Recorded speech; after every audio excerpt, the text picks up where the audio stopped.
de nombreux candidats, on peut le dire en matière de recrutement, n'ont pas de retour. Ça, c'est une question qui agace, qui désespère même pour certains, parce que je n'ai pas eu de retour. On en parle avec Camille Confroy. Vous êtes CEO de Work4.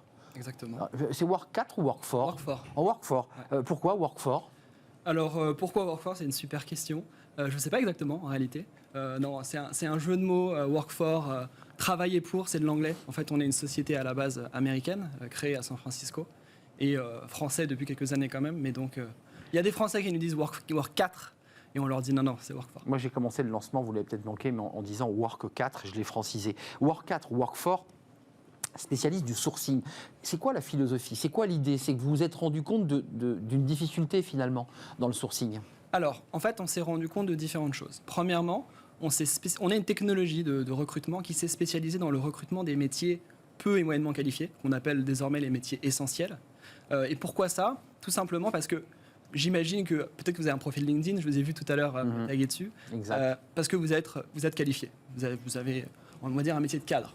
Pour les profils non cadres, ces gens-là ne sont pas sur les réseaux professionnels. C'est exact. Et du coup, si vous cherchez un emploi, vous allez aller sur le site de Pôle emploi ou sur un job board, mais lorsque vous ne cherchez pas un boulot, on ne peut pas rentrer en contact avec vous. Alors qu'effectivement, un cadre... Ouais, assez facilement, on peut le toucher. Assez facilement, on vient vous dire salut, vous m'intéressez, on récupère une petite pub, etc.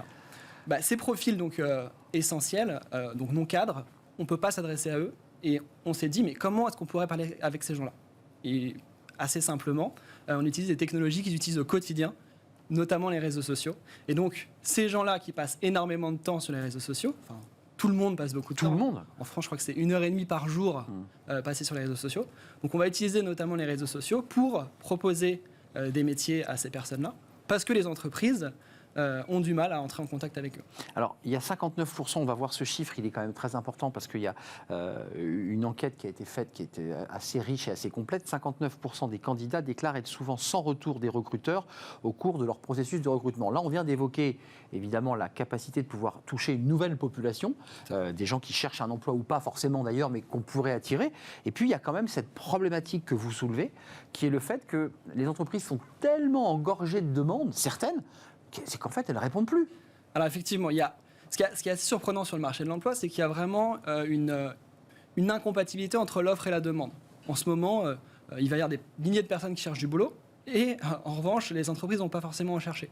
À l'inverse, dans certaines régions, c'est complètement l'opposé. Ouais. Et dans certains secteurs aussi. Exactement.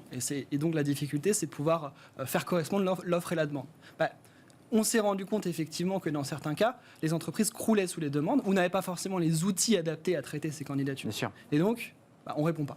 Et ce qui est assez paradoxal, parce qu'il y a un autre élément de l'étude qui est intéressant, parce qu'on a posé la question aux candidats, qu'est-ce qui vous bloque, qu'est-ce qui vous gêne pour candidater ?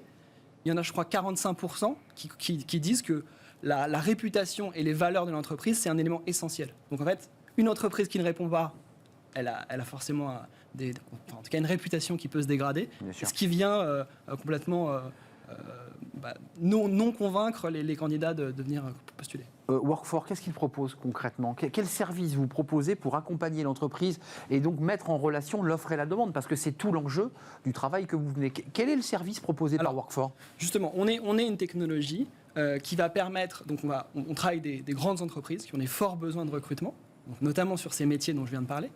Et donc notre approche, c'est d'aller utiliser les technologies du quotidien, notamment les réseaux sociaux, et d'aller pousser des offres d'emploi, soit en utilisant des technologies publicitaires, soit en utilisant d'autres technologies, à des candidats, en leur disant, voilà, telle entreprise recherche un candidat comme toi, est-ce que ça t'intéresse de candidater ? La personne va, oui ou non, s'intéresser à un petit formulaire de candidature. En quelques clics, elle candidate. Et ensuite, nous, on va transmettre cette candidature à l'entreprise qui le recevra ou pas en entretien. Donc vous êtes un facilitateur ? Exactement. C'est ça l'idée ? Donc il faut aller très très concrètement pour ceux qui en ce moment même cherchent un emploi, parfois de saisonnier, parfois temporaire, parfois en CDD, parfois en CDI. Il faut aller sur votre plateforme Work4. Alors, comment on fait là ? Expliquez-nous parce qu'on veut comprendre. Normalement, on est invisible. C'est-à-dire que c'est ce que je voulais vous faire dire. Exactement. C'est-à-dire on ne vous voit on est pas. Un facilitateur, mais on ne nous voit pas. Nos clients sont visibles grâce à nous sur différents réseaux sociaux, mais nous, on ne nous voit pas. Peut-être la main cachée en fait qui accompagne et va faire avancer des candidatures. Alors justement, la question que vous me posez, on y a réfléchi et on est en train de se poser la question justement de créer potentiellement une marque candidat. Et oui. Parce que la chose très surprenante, c'est que tous les jours des gens viennent sur notre site internet. Mais ils savent pas que c'est Nous, vous. on attend. Alors justement, on attend des prospects, des gens qui ont envie de travailler avec nous, mais ce sont des candidats qui arrivent à nous.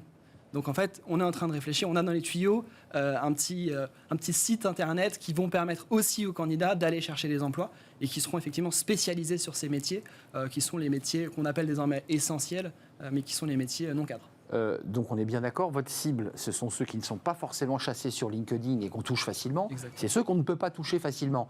Les métiers essentiels, c'est lesquels? Parce que ça peut intéresser évidemment. Tout à fait. Alors, nos gros clients, ce sont notamment dans l'intérim, tous les métiers autour de la logistique, le Bien transport, sûr. la grande distribution, l'aide à la personne. Voilà. Donc c'est tous ces secteurs finalement, tous ces métiers qui sont très souvent dans l'ombre, et d'ailleurs on en a pas mal entendu parler lors du confinement, mais qui viennent permettre à la France de fonctionner, mais qui ne sont pas des métiers cadres. Et Sandrine Quétier en parlait d'ailleurs, si vous l'avez entendu il y a quelques instants, puisqu'elle va aller écouter les témoignages de ces invisibles qui faisaient pourtant des métiers essentiels. Donc il y a quand même, je dirais, un aspect niche dans ce que vous touchez. Ce sont ceux qu'on ne réussit pas facilement à toucher. Alors effectivement, parfois on arrive facilement à les toucher.